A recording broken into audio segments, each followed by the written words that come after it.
bem? Vamos a uma nova reflexão. Eu vou ler um pouco, que eu fiz uma anotação aqui no meu caderno, porque eu quero ser bem fiel ao que eu resumi, porque a palavra ela é um pouco delicada e eu quero ser bem fiel ao que o Senhor me revelou, amém? Então, ela está lá em Mateus do 14, do 1 ao 13. Eu vou deixar na descrição do vídeo o versículo completo, porque se eu for ler vai ficar muito comprido, tá bom? Fala da morte de João Batista. Eu só vou separar 2 versículos, que é o 10 e o 11, falam assim.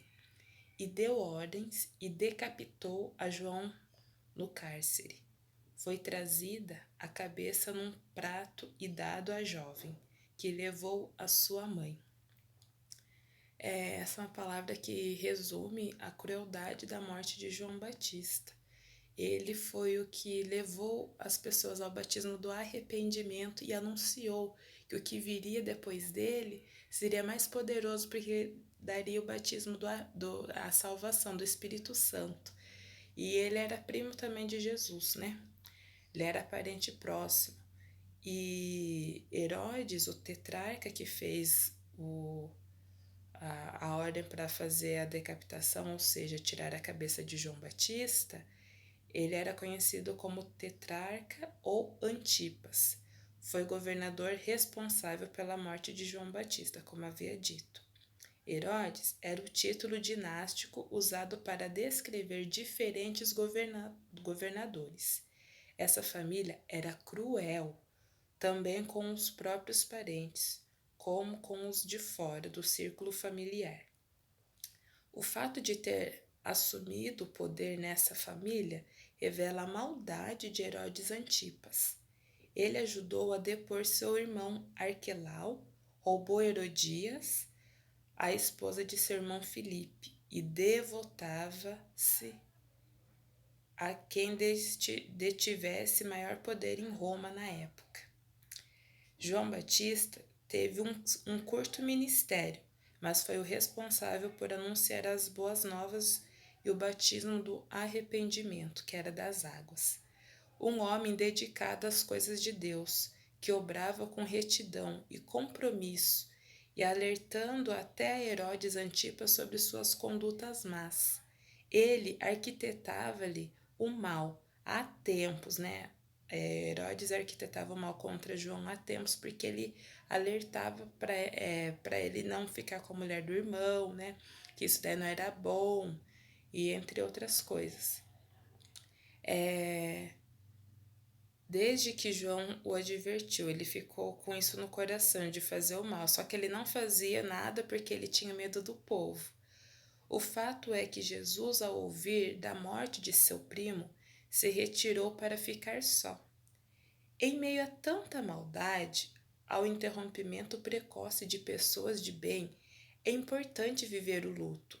Jesus, nosso Mestre, nos ensina a usar com equilíbrio as emoções e os sentimentos. Tem horas que o que nos resta não é outra coisa senão chorar. Jesus sabia que o propósito na terra de João havia se findado, mas talvez sua solidão foi saber da brutalidade como lhe tiraram a vida, e sobre isso só o tempo de luto para colocar as ideias no lugar, aceitar a morte para conseguir continuar. Por isso, é muito importante a busca do Espírito Santo para trazer consolo. A Bíblia diz que nós não sabemos orar como convém, mas Ele intercede por nós com gemidos inexprimíveis. Jesus se afastou para vivenciar o luto e devemos sim senti-lo.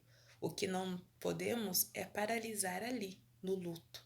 No versículo 14 fala que Jesus, vendo a multidão que precisavam dele, ele se compadeceu e a curou cada um. Só damos aquilo que temos. Jesus foi curado e consolado e assim pôde ajudar os que precisavam dele.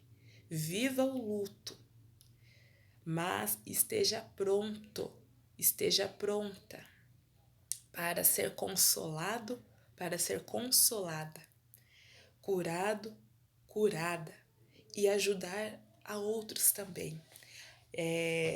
Temos passado por dias maus, dias difíceis e às vezes até a perda mesmo de ente querido, de amigos, né, com doenças, com brutalidade, em assaltos. Muitos aqui que me assistem pode ter histórias tristes também de gente que a gente fala, nossa, a pessoa era tão boa, morreu de repente. E eu estava refletindo para saber o que, que o Senhor tinha para falar, né?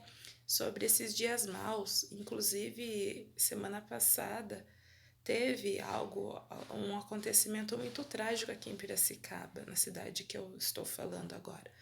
E, e eu fiquei muito triste com o ocorrido.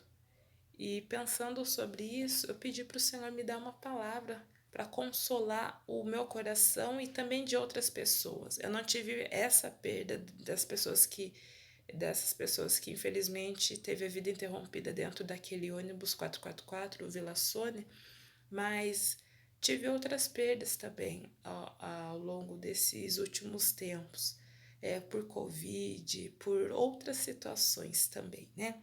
E a gente às vezes vê gente do nosso redor, gente que a gente conheceu nessa mesma situação que fala, nossa, já morreu, nossa, era tão novo, era tão nova. Mas o Senhor, ele fala, viva o luto, mas não paralise no luto, porque outras pessoas também precisam de você. Peça para o Senhor Espírito Santo ajudar, porque não é um momento fácil para ninguém, porque nós não fomos criados para a morte, mas para a vida. Amém? Mas que o Senhor continue falando com você, continue te ministrando. Medite nesta palavra, leia a descrição do vídeo, que lá às vezes tem mais detalhes, mas fique com o Senhor, né? Não se afaste de Deus, principalmente na perda, no luto, na tristeza. É muito importante nos apegarmos à fé e no Senhor. Amém? Quando eu perdi uma prima muito nova, eu tinha 12, ela ia fazer 13, eu fiquei muito mal mesmo. Mas só que a única coisa que me consolou, que me deu forças foi orar. E eu até adquiri isso como um hábito que até hoje eu tenho. Antes de dormir, eu comecei a orar, porque eu não estava conseguindo dormir, eu ficava com vários pensamentos na minha mente, com muita tristeza, porque ela era uma prima que eu tinha muito carinho. E quando aconteceu o ocorrido, eu pedi para o Senhor me ajudar e ele me ajudou. E até hoje eu levei isso comigo, eu não fiz um voto, não fiz nada, mas como foi uma coisa que me ajudou tanto, eu resolvi continuar.